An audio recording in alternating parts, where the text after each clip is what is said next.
في دنياكم وأخراكم، كما قال تعالى: والعاقبة للمتقين. وقال تعالى: إن الله مع الذين اتقوا والذين هم محسنون. وقال تعالى: إنه من يتق ويصبر فإن الله لا يضيع أجر المحسنين. الحمدللہ خطبہ شروع ہو چکا ہے۔ مسجد نمرہ میں فضیلت الشیخ امام بن در بن عبدالعزیز بلیلہ حفظہ اللہ تعالی خطبہ شروع کر چکے ہیں۔ سب سے پہلے انہوں نے اللہ رب العزت کی حمد و ثنا کو بیان کیا کہ سب تعریفیں اللہ تعالیٰ کے لیے جس کا کوئی شریک نہیں۔ اس کے بعد انہوں نے نبی کریم جناب محمد مصطفیٰ احمد مجتبیٰ صلی اللہ علیہ وآلہ وسلم پر درود شریف پڑھا اور آپ کی آل پر اور آپ کے صحابہ کرام ازواج مطہرات امہات المومنین پر، اور اس کے بعد انہوں نے پوری امت کو مخاطب کر کے اللہ کے تقوی کو اپنانے کی تعلیم کی تلقین فرمائی اور قرآن پاک کی 3 آیات بینات پیش کی کہ اللہ تعالیٰ خود فرماتے ہیں وَالْعَاقِبَةُ لِلْمُتَّقِينَ، ہمیشہ جو اللہ کے غلام بن جاتے ہیں، متقی پرہیزگار بن جاتے ہیں، اللہ پاک اچھا انجام ان کا مقدر بنا دیتا ہے۔ اسی طرح فرمایا اللہ کی معیت انہیں حاصل ہوتی ہے جو تقوی اختیار کرنے والے اور نیکی کرنے والے ہیں، اور یہ اللہ پاک ان کے ساتھ سچے وعدے ہیں۔ ولا هم يحزنون فلا يعبد سوى الله اور تقوی انسان کے اندر جو ہے وہ استقامت کو پیدا کرتا ہے اور صبر کے دامن کو تھامنا چاہیے اور احسان کرنا چاہیے۔ امام صاحب نے آیت مبارکہ بیان کی ہے قرآن کریم کی کہ اللہ رب العزت نے حکم دیا ہے کہ انسان جو ہے ایک مسلمان وہ احسان کرے، صبر کو تھامے، اور صبر کا دامن جو تھام لیتا ہے اللہ رب العزت اس کے حوالے سے فرماتا ہے یہ محسنین ہیں، اور جو محسنین ہیں اللہ رب العزت ان کا اجر جو کبھی ضائع نہیں کرتا۔ اور امام صاحب نے فرمایا کہ احسان کیا ہے، احسان کے حوالے سے نبی کریم علیہ السلام کی حدیث مبارکہ پیش فرمائی، اور وہ فرما رہے تھے کہ نبی کریم علیہ السلام نے فرمایا احسان یہ ہے کہ انسان ایسے عبادت کرے کہ جیسے وہ اللہ رب العزت کو دیکھ رہا ہے اور اللہ رب العزت اس کو دیکھ رہا ہے۔ اور جب اللہ رب العزت کی جب بندہ اس منزل پہ آ جاتا ہے تقوی کی کہ وہ اس کے دل میں یہ بات پیدا ہو جاتی ہے کہ یہ انسان کے دل میں تصور ہوتا ہے کہ میرا اللہ میری ہر حرکت کو دیکھ رہا ہے، تو اس کا تقوی مزید مضبوط ہو جاتا ہے۔ یقیناً اللہ رب العالمین کے بارے میں حضرت امام صاحب ارشاد فرما رہے ہیں کہ جو ہم پڑھتے ہیں لا الہ الا اللہ محمد الرسول اللہ، اس کا معنی اور مطلب انہوں نے واضح کیا اور فرمایا کہ لا الہ الا اللہ کا مطلب یہ ہے کہ ہم نماز پڑھیں، حج کریں، جو بھی عمل کریں اللہ کی خوشنودی کے حصول کے لیے کریں۔ اس ضمن میں انہوں نے قرآن مجید فرقان حمید کی آیات بینات تلاوت فرمانے کی سعادت حاصل کی۔ وَقَضَىٰ رَبُّكَ أَلَّا تَعْبُدُوا إِلَّا إِيَّاهُ، ہمارے رب کا فیصلہ ہے کہ عبادت کرو تو صرف اللہ کی۔ وَأَنَّ الْمَسَاجِدَ لِلَّهِ فَلَا تَدْعُوا مَعَ اللَّهِ أَحَدًا، بے شک یہ مسجدیں اللہ کے لیے ہیں، صرف پکارو تو میرے اللہ کو۔ فَصَلِّ لِرَبِّكَ وَانْحَرْ، پس نماز پڑھو اور قربانی دو تو اپنے رب کی خوشنودی کے لیے۔ اور ساتھ کلمے کا دوسرا حصہ بے شک جناب محمد صلی اللہ علیہ وسلم اللہ کے رسول ہیں، اس کا معنی یہ ہے کہ ہم آپ کی اطاعت کریں، آپ کی سنت کی اتباع کریں، جو آپ کے فیصلے ہیں ان پر سر تسلیم خم کریں، جو آپ نے دین پیش کیا ہے اس کی ہم تصدیق کریں اور یاد رکھیں۔ اسی عرفات کے میدان میں اللہ پاک نبی پاک صلی اللہ علیہ وسلم پر یہ آیت مبارکہ نازل فرمائی تھی اليوم اکملت لکم دینکم واتممت علیکم نعمتی ورضیت لکم الاسلام دینا، آج ہم نے دین اسلام مکمل کر دیا۔ تو یقیناً نبی پاک صلی اللہ علیہ وسلم کی سنت سے ہٹ کر جو ہم عمل کریں گے وہ بدعت میں شمار ہوگا، جس کی اللہ پاک کے ہاں قبولیت کی کوئی گنجائش نہیں ہے۔ نبی پاک صلی اللہ علیہ وسلم کی اتباع یہ ہمارے لیے فلاح ہے، یہ ہمارے لیے کامیابی کا راستہ ہے۔ امام صاحب فرما رہے تھے کہ دین اسلام کو مکمل دین کے طور پہ پیش کیا گیا، اور نعمتوں کا ذکر اللہ رب العزت فرماتے ہیں کہ نعمتوں کو انسان کے اوپر جو اللہ رب العزت نے اپنے انعامات کیے ہیں اس کو یاد کرنا چاہیے۔ اس کے حوالے سے فرما رہے تھے امام صاحب کہ جو دین اسلام جو اللہ رب العزت کے پیارے حبیب پر شریعت جو ہے وہ نازل ہوئی، انہوں نے شریعت جو پیش کی ہے وہی دین اسلام ہے، اور اہل ایمان پر لازم ہے کہ وہ اپنی نمازوں کی فکر کریں۔ مسلمان پر فرض ہے کہ 5 وقت وقت کی نماز کو ادا کرے اور اپنی نمازوں کی حفاظت کرے. خاص طور پر صلاۃ وسطیٰ کی بات کی گئی. صلاۃ وسطیٰ کی حفاظت خاص طور پر فرمایا اس کا اہتمام کیا جائے اور اس کی حفاظت کی جائے, وقت پر اس کو ادا کیا جائے. اسی طرح امام صاحب فرما رہے تھے کہ اللہ کی رحمت جو ہے ہر چیز پر یہ وسیع ہے, حاوی ہے, اور یہ اللہ کی رحمت ہر اس انسان کو ملتی ہے, ہر اس مسلمان کو ملتی ہے جو اللہ کے بتائے ہوئے احکامات پر عمل کرتا ہے, نبی کریم علیہ السلام کی شریعت پر عمل کرتا ہے. اسی طرح ایک مسلمان پر رمضان کے روزے فرض ہیں, زکوٰۃ کی ادائیگی اس پر فرض ہے, حج کی استطاعت جو رکھتا ہو اس پہ حج بیت اللہ فرض ہے. اس کے علاوہ امام صاحب فرما رہے ہیں تقدیر کے خیر اور شر پر ایمان لانا بھی ایک مسلمان پر لازم اور فرض ہے. امام صاحب بیان کر رہے تھے کہ اللہ پاک کے اپنے بندوں پر, انسانوں پر کتنے احسانات ہیں. سب سے پہلے اللہ پاک نے یہ احسان فرمایا, انسان کو اشرف المخلوقات بنایا, کائنات کی ہر مخلوق کو اس کے لیے مسخر فرمایا.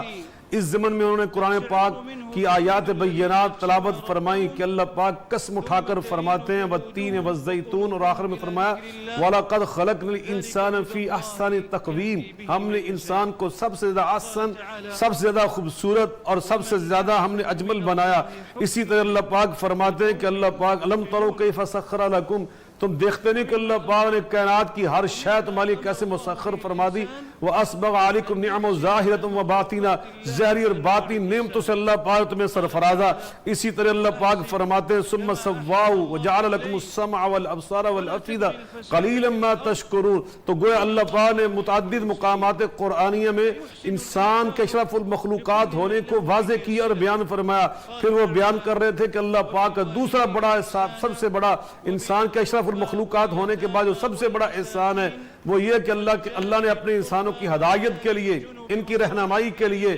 کتابیں نازل فرمائیں اور انبیاء اور رسل علیہم السلام کو مبعوث فرمایا. اور ہمارے اوپر بحیثیت مسلمان یہ بہت بڑا احسان ہے, سب سے بڑا احسان ہے. لَقَدْ مَنَّ اللَّهُ عَلَى الْمُؤْمِنِينَ إِذْ بَعَثَ فِيهِمْ رَسُولًا, کہ آپ آمنہ کے لال جناب محمد مصطفیٰ احمد مجتبیٰ صلی اللہ علیہ وسلم ہمارے لیے مبعوث فرمائے, اور اللہ نے اپنی آخری کتاب قرآن مجید فرقان حمید ہماری ہدایت کے لیے, رہنمائی کے لیے اپنے محبوب کریم صلی اللہ علیہ وسلم پر نازل فرمائی.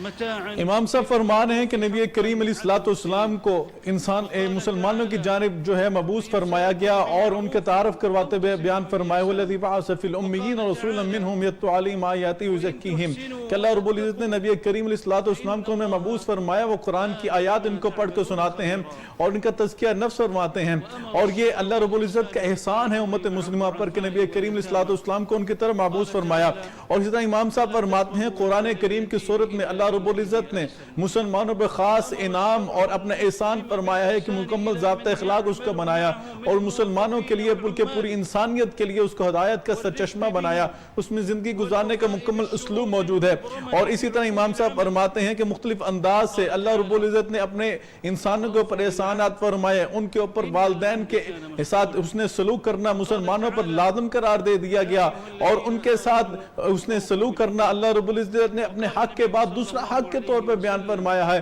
اور اس کے ساتھ ساتھ یتیموں کے حقوق کی بات کی ہے کہ یتیموں کے حقوق اور بیوگان کے حقوق بھی آپ نے ادا کرنا ہے. ایک مسلمان, اچھا مسلمان اور بہترین مسلمان وہ ہے جو اپنے حقوق اور فرائض کا خیال کرتا ہے. جب وہ ایک اپنا مسلمان اپنے حقوق اور فرائض کا خیال کرتا ہے تو متقین کے درجے پر فائز کر دیا جاتا ہے.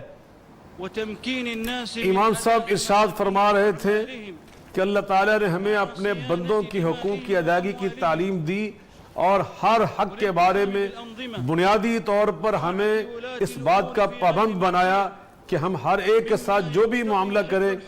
اس میں حسن ہو, اس میں خوبصورتی ہو. خواتین کے حقوق کو اس انداز سے بیان فرمایا کہ مسلمان مرد اپنے اہل خانہ کے ساتھ اس کا حسن سلوک کیسا ہونا چاہیے, حتیٰ کہ اگر ان کے درمیان اختلاف بھی پیدا ہو جائے اور علیحدگی کی نوبت بھی آ جائے تو اس کے بارے میں بھی اللہ تعالیٰ یہ فرما رہے ہیں او تسریح فَإِمْسَاكٌ بِمَعْرُوفٍ او تسریح بِإِحْسَانٍ. علیحدگی بھی اس انداز سے ہو کہ جس میں حسن ہو, جس میں خوبصورتی ہو. اسی طرح اللہ رب العالمین نے ہمیں پابند کیا ہے کہ ہم اپنے عمال کے ساتھ جو ہمارے مزدور ہیں, ہمارے ماتحت ہیں اور ہمارے ماتحتی میں کام کرنے والے ہیں, تو ان کے ساتھ بھی ہمیں بہت ہی نرمی کا، حسن سلوک کا، رحمت کا، شفقت کا معاملہ کرنا چاہیے. جو ہم ان کے ساتھ ایگریمنٹ کرتے ہیں، جو شرائط طے کرتے ہیں، ہمیں ان کی پاسداری کرنی چاہیے. اور تیسرے نمبر پر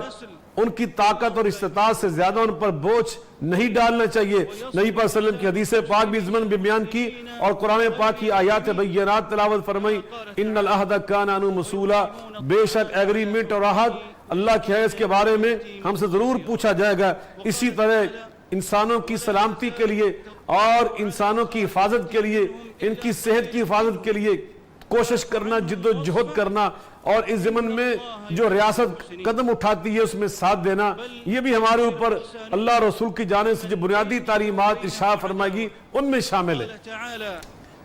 امام صاحب فرما رہے ہیں کہ اپنے ماتحتوں کے حقوق کا خیال کرو، اور جو تمہارے ماتحت ہیں، تمہارے ملازمین ہیں، ان کے حقوق بھی تم پر لازم کر دیا گئے ہیں. ان کے ساتھ جو بنیادی انسانی حقوق ہیں اس کے ساتھ ساتھ ان کے ساتھ احسان بھی کیا جائے، اور ان کے جو بنیادی انسانی حقوق ہیں ان کو ادا کیا جائے، ان کی اجرت کو ادا کیا جائے، کیونکہ اللہ رب العزت کے ہاں تمہارے ماتحتوں کے حوالے سے بھی سوال کیا جائے گا. اسی طرح امام صاحب فرماتے ہیں اگر کسی آپ دوسرے ملک کے اندر بھی آپ رہائش پذیر ہیں، وہاں پہ سکونت اختیار کی ہیں، وہاں کے قوانین کی پاسداری کرنا آپ پر لازم ہے. اولی الامر کی جو قوانین ہیں اور ان کی اطاعت جو ہے وہ اس کے اوپر، انسان کے اوپر، ایک مسلمان کے اوپر لازم قرار دے دی گئی ہے. حتیٰ کہ وہ اگر آپ کو دین کے خلاف اکسے تب وہ الگ معاملہ ہے، لیکن آپ نے جو بنیادی قانون ہیں ان کی پاسداری کرنی ہے، اور کی فساد جو ہے، فتنہ جو ہے اس کو برپا نہیں کرنا. اللہ رب العزت فساد پھیلانے والوں کو پسند نہیں فرماتا. اس کے ساتھ ساتھ امام صاحب فرما رہے ہیں کہ ہمیں تمام مخلوقات کے معاملے میں اللہ سے ڈرتے رہنا چاہیے کہ ان کے حوالے سے ہم اپنا کیا کردار ادا کرتے ہیں، کیا ہم ان کے بھی حقوق ادا کر رہے ہیں یا نہیں کر رہے. انہوں نے فرمایا قربانی کے جانور کی اگر مثال لے لی جائے تو ہم نے اس کو کیسے ذبح کرنا ہے، ہم نے اس وقت بھی سنت نبی صلی اللہ علیہ وسلم کو سامنے رکھنا ہے. ہم نے جانور کس طرح ذبح کرنا ہے کہ اس کو زیادہ تکلیف نہ ہو اور جلدی جو اس کو ذبح کر دیا جائے. اور اسی طرح اللہ کے رسول صلی اللہ علیہ وسلم نے فتنہ فساد پھیلانے والوں کو فرمایا نہ نبی کریم صلی اللہ علیہ وسلم اس کو پسند فرماتے ہیں، نہ اللہ رب العزت اس کو پسند فرماتا ہے. امام صاحب نے ارشاد فرمایا کہ ہمیں ہمیشہ تحمل اور برداشت کا مظاہرہ کرنا چاہیے، اور یہ اللہ کی ایک بہت بڑی نعمت ہے جس کے بارے میں اللہ تعالیٰ خود فرماتے ہیں وَمَا يُلَقَّاهَا إِلَّا الَّذِينَ صَبَرُوا، کہ جو لوگ صبر و استقامت کا دامن تھامے رہتے ہیں یہ نعمتیں اللہ انہیں عطا کرتا ہے. وَمَا يُلَقَّاهَا إِلَّا ذُو حَظٍّ عَظِيمٍ، جن کے بڑے نصیب ہوتے ہیں اللہ تعالیٰ یہ نعمتیں انہیں عطا فرماتا ہے. اسی طرح انہوں نے ارشاد فرمایا کہ مالی معاملات میں بھی ہمارے تصرفات، ہمارے افعال و اعمال ایسے ہوں کہ جن میں خوبصورتی نظر آئے، اور ہمیں ناب تول میں پیمانے ہمیشہ پورے رکھنے چاہیے. یہ اللہ کی بنیادی تعلیمات میں شامل ہے. وَزِنُوا بِالْقِسْطَاسِ الْمُسْتَقِيمِ، کہ ہمارے ترازو بالکل انصاف والے ہونے چاہیے. اور اسی طرح انہوں نے ارشاد فرمایا ہم جب گفتگو کریں ہماری گفتگو سب کے لیے ایسی ہو کہ ہمارے ایک ایک لفظ سے حسن اور خوبصورتی نظر آ رہی ہو. وَقُولُوا لِلنَّاسِ حُسْنًا، اللہ تعالیٰ فرماتے ہیں انسانوں کے لیے جب بات کرو ایسی بات کرو جس بات میں حسن ہو. اسی طرح ہمارے معاملات ہیں اور ان معاملات میں بعض اوقات ہماری دعوت اور تبلیغ اس کے اندر بھی حسن ہونا چاہیے. اللہ تعالیٰ خود فرماتے ہیں ادعو الی سبیل ربک بالحکمہ والموعظۃ الحسنہ وجادلہم باللتی احسن، اللہ کی دعوت دو لیکن ایسے انداز کے ساتھ کہ جس انداز میں، جس اسلوب میں حسن ہو، اور اگر کسی کے ساتھ مجادلہ بھی کرنا پڑے تو مجادلہ بھی اتنے اچھے انداز سے ہو کہ جس میں سپرلیٹو ڈگری احسن، انتہائی افعال و تفضیل انداز میں تمہاری گفتگو میں نرمی ہو، محبت اور شفقت ٹپک رہی ہو. امام صاحب فرما رہے ہیں کہ اللہ رب العزت نے انسان کا معاملہ زندگی کے تمام پہلوؤں میں یہ بیان فرمایا کہ تم احسان کرو، تمہارا چاہے لوگوں کے ساتھ میل جول ہو، انٹریکشن ہو، سوسائٹی میں رسنت میں زندگی گزارنی ہے، وہ تمام کی تمام احسان کے پہلو کے ارد گرد گھومتی ہو. اگر تمہارا غیر مسلموں کے ساتھ انٹریکشن ہے تو اس میں بھی حسن ہونا چاہیے، اخلاق ہونا چاہیے. تمہارا مناظرہ مجادلہ جو ہے اس میں بھی حسن گفتگو کے ساتھ اس کو آپ نے ادا کرنا ہے. اس کے ساتھ ساتھ امام صاحب نے فرمایا کہ اللہ کی طرف جب دعوت دے رہی ہے تو حکمت کے اصولوں کو مد نظر رکھتے ہوئے اور اس اسلوب کو جو نبیوں کا اسلوب تھا کہ وہ جب جاتے تھے دعوت کی طرف تو وہ اللہ کے رسول صلی اللہ علیہ وسلم کے والے سے بیان بھی فرمایا انہوں نے کہ جب وہ بھی دعوت دیتے تھے تو انتہائی میٹھی اور شیرینی زبان کے ساتھ کہ آپ کی زبان کی مٹھاس کی وجہ سے بہت سارے لوگ ایسے جو جنگجو تھے وہ بھی دین اسلام کے پہلو میں آگے اور نرم دل والے بن گئے. اور اس کے ساتھ ساتھ امام صاحب فرما رہے ہیں جب آپ کو سلام کہا جائے تو سلام سلام کا جواب خندہ پیشانی سے دینا چاہیے، ہمیں اخلاق سے پیش آنا چاہیے، اور لوگوں کے ساتھ احسان کا معاملہ یہ ہے، احسان کے لوگوں کے ساتھ آپ کا معاملہ یہ ہے کہ صبر کیا جائے۔ صبر کرنا سب سے بڑی مثال ہے لوگوں کے ساتھ معاملات میں احسان کی، اور فرمایا جو لوگ احسان کرتے ہیں ان اللہ لا یضیع اجر المحسنین، اللہ رب العزت ان کا جو ہے اجر جو ہے وہ ضائع نہیں کرتا۔ اور مومن تو وہ ہے وہ جو اللہ کے حکم کو جان لیتا ہے کہ اللہ رب العزت نے زندگی اور موت کو اس لیے بنایا ہے کہ جب انسان زندگی گزار کے آتا ہے احسان کے معاملات کے ساتھ تو موت کے بعد اس کو اس کا جواب بھی دینا ہے۔ امام صاحب نے ارشاد فرمایا کہ جب انسان اپنا کردار اور اسلوب زندگی ایسا بنا لیتا ہے کہ اس میں خوبصورتی اور حسن نظر آتا ہے ہر عمل میں ہر قول میں، تو یقیناً اپنا ہی بھلا کر رہا ہوتا ہے۔ جب اس کی اللہ کی عبادت کے معاملات میں بھی اور بندوں کے ساتھ تعامل اور معاملات میں بھی اس کا کردار بڑا خوبصورت، بڑا نرالا اور بڑا نکھرا ہوا نظر آتا ہے، تو اللہ تعالیٰ فرماتے ہیں فَإِنْ أَحْسَنْتُمْ لِأَنفُسِكُمْ، تم اپنا ہی بھلا کر رہے ہو، اس لیے کہ اس بھلا کرنے میں اللہ کی معیت اس کو حاصل ہو جاتی ہے۔ اللہ تعالیٰ جیسے ارشاد فرماتے ہیں إِنَّ اللَّهَ لَمَعَ الْمُحْسِنِينَ، احسان کرنے والوں کے ساتھ اللہ کی معیت ہوتی ہے۔ اسی طرح اللہ تعالیٰ فرماتے ہیں وَأَحْسِنُوا إِنَّ اللَّهَ يُحِبُّ الْمُحْسِنِينَ، ایسا عمل کرو جس میں حسن ہو، اس لیے کہ اللہ احسان کرنے والوں کے ساتھ محبت کرتا ہے۔ اللہ تعالیٰ فرماتے ہیں بشر المحسنین، احسان کرنے والوں کے لیے دو جہانوں کی کامیابیوں کی بشارتیں ہیں۔ فرمایا اللہ تعالیٰ نے ان رحمت اللہ قریب من المحسنین، اللہ کی رحمت قریب ہوتی ہے احسان کرنے والوں کے۔ اللہ فرماتے ہیں ان اللہ لا یضیع اجر المحسنین، احسان کرنے والوں کے اجر اللہ کبھی ضائع نہیں ہونے دیتے۔ فرمایا دو جہانوں میں، اس جہاں میں بھی اگلے جہاں میں بھی، جو احسان کرنے والے، اچھا عمل کرنے والے، اچھی بات کہنے والے، اللہ ان کا اجر عظیم دو جہانوں میں ان کو اجر عطا فرماتے ہیں۔ امام صاحب فرمانے کہ احسان کرنے والے لوگ اصحاب الجنہ ہیں، جنت والے لوگ ہیں، ان کو جنت جو ہے انعام اور ریوارڈ کے طور پہ پیش کی جائے گی، اور محسنین کے لیے دونوں جہانوں میں خیر و برکت ہے، وہ اس جہان میں بھی اللہ کی خیر و برکت کے میں سمجھتا ہوں کہ اس سے مستفید ہوں گے اور اپنی جولیوں کو بھریں گے، اور آخرت میں بھی اللہ رب العزت نے ان کے لیے بڑا اجر تیار کر رکھا ہے، اور ان کو ایسے محلات عطا کیے جائیں گے جن میں نہریں بہتی ہوں گی، چشمے بہتے ہوں گے، ان کے لیے وہ کچھ ہوگا جو وہ چاہتے ہیں، جس کی وہ تمنا کرتے ہیں، اس کو وہ سب کچھ عطا کیا جائے گا۔ اس کے علاوہ امام صاحب فرماتے ہیں کہ اللہ رب العزت نے قرآن میں تقوی اور احسان کرنے والوں کا اجر بھی بیان فرمایا ہے کہ ان کو تقوی اور احسان کرنے والوں کو اللہ رب العزت بہترین اجر اور انعامات عطا فرمائے گا۔ امام صاحب فرماتے ہیں کہ احسان کا بدلہ احسان ہے، احسان کا بدلہ احسان سے چکایا جائے گا۔ جو اللہ کے لیے احسان کرتا ہے تو اللہ احسان کے بدلے میں جو احسان کرے گا وہ انسان کے تصور سے بھی بالا تر ہوگا۔ یقیناً جو اللہ کے بندے اس انداز کے بن جاتے ہیں کہ ان کے افعال اور اعمال میں نیکی نظر آنا شروع ہو جاتی ہے، اللہ کی غلامی کا رنگ اور جھلک نظر آنا شروع ہو جاتی ہے، تو پھر اللہ ان کے ساتھ محبت کرنا شروع کر دیتا ہے، اور اللہ پھر اپنے ایسے بندوں کے ساتھ ایسا معاملہ کرتا ہے کہ جس معاملے میں بھی اللہ کی طرف سے بھی حسن نظر آ رہا ہوتا ہے، اور اس میں سے ایک یہ ہے کہ اللہ اپنے ایسے بندوں کے لیے توبہ کے دروازے کھول دیتا ہے، اور وہ توبہ کے دروازے ایسے ہوتے ہیں کہ ان الحسنات یذہبن السیئات، اللہ ان کو نیکی کرنے کی توفیق عطا فرما دیتا ہے، جن نیکیوں کی برکت سے ان کے پچھلے سارے گناہ اللہ تعالیٰ معاف کر دیتا ہے۔ الا من تاب وآمن وعمل عملا صالحا فاولئک یبدل اللہ سیئاتہم حسنات، اللہ توبہ کی برکت سے ان کی سیئات کو، ان کے گناہوں کو، ان کی خطاؤں کو نیکیوں میں تبدیل فرما دیتا ہے، اور اسی طرح اللہ پاک ان کو توفیق دیتا ہے کہ وہ اللہ کا شکر ادا کرنے والے بن جاتے ہیں، اللہ کی نعمتوں کا اعتراف بننے والے بن جاتے ہیں، نہ شکری کی نحوست سے محفوظ ہو جاتے ہیں۔ امام صاحب فرما رہے ہیں کہ نبی کریم علیہ السلام نے احسان کے انکار کرنے والے اور کفران نعمت کرنے والوں کی شدید مذمت بیان فرمائی ہے، اور اس کے ساتھ ساتھ امام صاحب نے فرمایا کہ جو اس سال حج ہو رہا ہے اس کے حوالے سے اگر خادم الحرمین الشریفین ملک سلمان بن عبدالعزیز اور شمول امیر محمد بن سلمان بن عبدالعزیز کو اگر خراج تحسین نہ پیش کیا جائے تو وہ سمجھتے ہیں کہ انہوں نے اس کرونا وبا کے دور کے اندر بھی احکام شریعت کو لازم قرار دینے کے لیے اور احکام شریعت کو پورا کرنے کے لیے حجاج کرام کے ساتھ ان کو بہترین سہولیات دینے کے لیے ایس او پیز کے ساتھ اور احتیاطی تدابیر کے ساتھ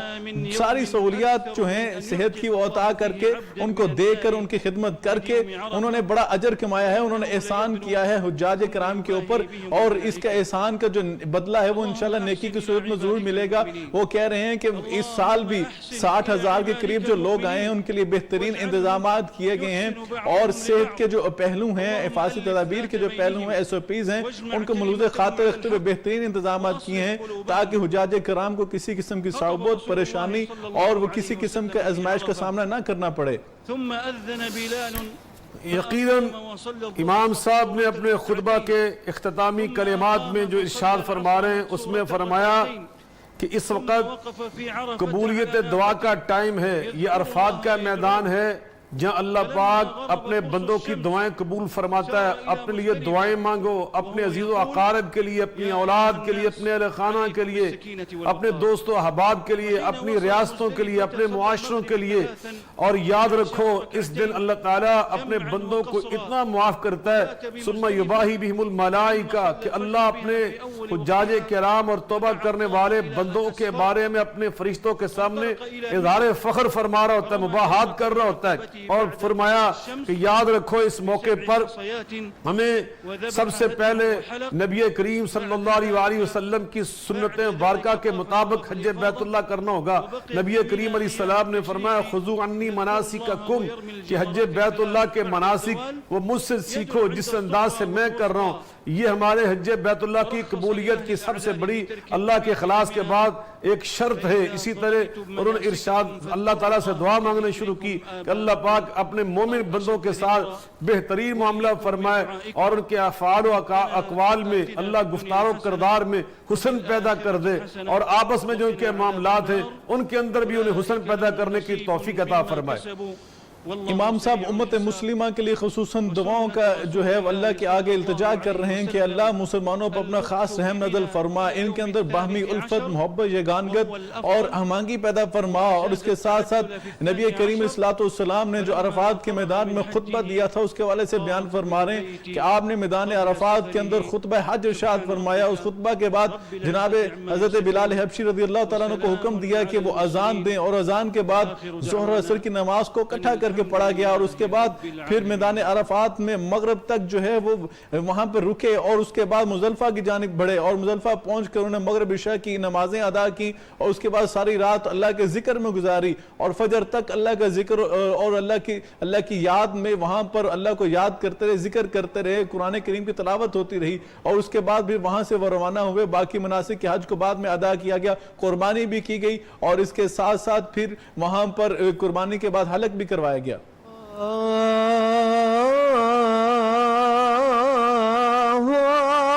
اکبر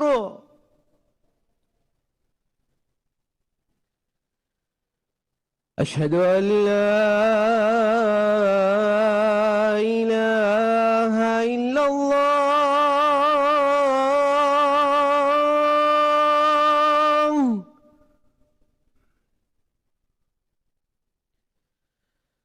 اشہد ان لا الہ الا اللہ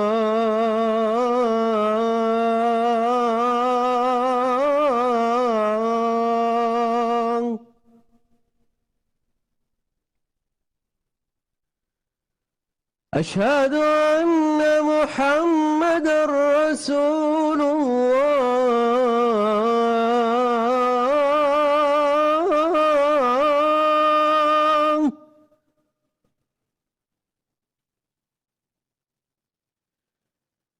اشہد ان محمد رسول اللہ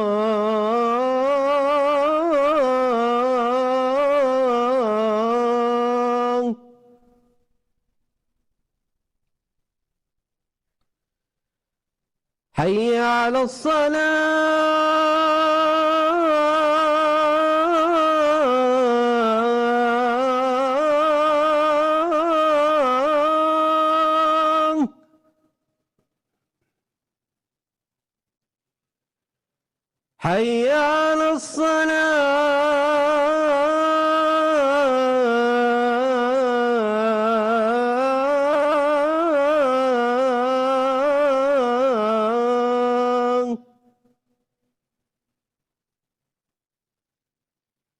حي على الفلاح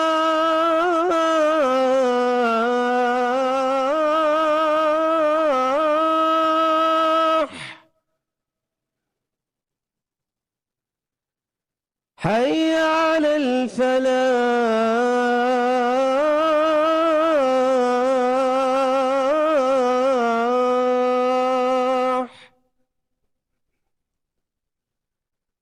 الله أكبر الله أكبر لا إله إلا الله.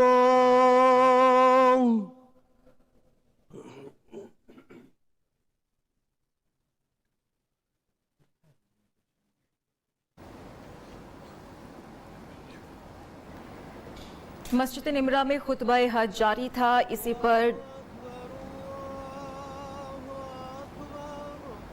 اب نماز ظہر پھر اس کے بعد نماز عصر جمع اور قصر کی شکل میں ادا کی جائے گی. جمع و قصراً نماز ظہر اور نماز عصر. اور اس وقت آپ منظر دیکھ رہے ہیں کہ کورونا کی وبا کے باوجود سعودی حکومت نے کس قدر عمدہ اور اعلیٰ انتظامات کیے حفظان صحت کے اصولوں کو ملحوظ رکھتے ہوئے. اور اس وقت نبی کریم صلی اللہ علیہ وآلہ وسلم کی سنت مبارکہ کے مطابق آپ کے بتائے ہوئے اور سکھائے ہوئے مناسک حج ان کے عین مطابق مسجد نمرہ میں میدان عرفات میں امام صاحب کی امامت اور قیادت اور سیادت میں اس وقت اللہ کے خوش نصیب بندے 60,000 کی تعداد میں اللہ کی بارگاہ میں سر بسجود ہونے کے لیے تیار ہو چکے ہیں. جماعت کھڑی ہو چکی ہے اور نماز شروع ہو چکی ہے. امام صاحب کی امامت میں 60,000 حجاج کرام احرام باندھے ہوئے اللہ کی بارگاہ میں حاضر ہیں, سر جھکائے ہوئے, ہاتھ باندھے ہوئے. اور اللہ کے سب نے ان کی آنکھوں میں اس وقت آپ محسوس کر رہے ہوں گے کہ رکت کی وجہ سے نمی آ چکی ہے. دل اللہ کی محبت سے بھرے ہوئے ہیں اور اپنی اس خوش نصیبی پر اللہ کی بارگاہ میں اظہار تشکر کے جذبات محسوس کر رہے ہیں. اور ہم دعا کرتے ہیں کہ اللہ تعالیٰ بہت جلد ہم ناظرین کرام کو بھی اور ہم جیسے چاہنے والوں کو بھی اللہ تعالیٰ اپنے گھر کی زیارت اور حج بیت اللہ کی سعادت دوبارہ نصیب فرمائے. اور ہم ان کی اس خوش نصیبی پر ان کو مبارکباد پیش کرتے ہیں اور ان کے لیے قبولیت کی دعا کرتے ہیں کہ اللہ تعالیٰ ان کے حج بیت اللہ کو قبول فرمائے اور اس حج کی برکت سے اللہ پوری کو بالعموم اور اسلامی برادری کو بالخصوص بے شمار نعمتوں سے سرفرازے اور اللہ تعالیٰ ان پر خاص رحمتوں کا نزول فرمائے. خاص رحمتوں کا نزول فرمائے. آمین. علامہ صاحب, آج کے خطبے میں صبر, حسن اخلاق اور اس کے علاوہ تحمل برداشت کا مظاہرہ کرنے کی تلقین کی گئی ہے. آج ہمارے معاشرے میں انہی چیزوں کی اشد ضرورت بھی ہے. یقین ہما بیان آپ نے بہت خوبصورت بات کی. میں یہ سمجھتا ہوں کہ امام صاحب نے اللہ نے ان کو توفیق دی, انہیں شرح صدر عطا فرمایا, اللہ نے ان کی زبان کی گرہ کھولی اور اللہ پاک نے ان کے مبارک اور پاکیزہ دل پر یہ الفاظ مبارکہ القاء فرمائے جو کتاب و سنت کی آیات اور حدیث نبویہ کی روشنی میں جو مفہوم اور معنی تھا اللہ پاک ان کی زبان سے جاری فرمایا, جس کی ابھی آپ نے خود بڑی خوبصورت انداز میں وضاحت کی ہے کہ انہوں نے بنیادی طور پر مسلمانوں کو اس بات کی دعوت دی ہے کہ ہمیں اپنے اندر وہ نرمی پیدا کرنی چاہیے, سماحت پیدا کرنی چاہیے, ہماری گفتگو کے اندر, ہمارے افعال اور ہمارے اعمال کے اندر, ہماری عبادات جن کا تعلق اللہ کے ساتھ ہے, ہمارے معاملات جن کا تعلق اللہ کے بندوں کے ساتھ ہے,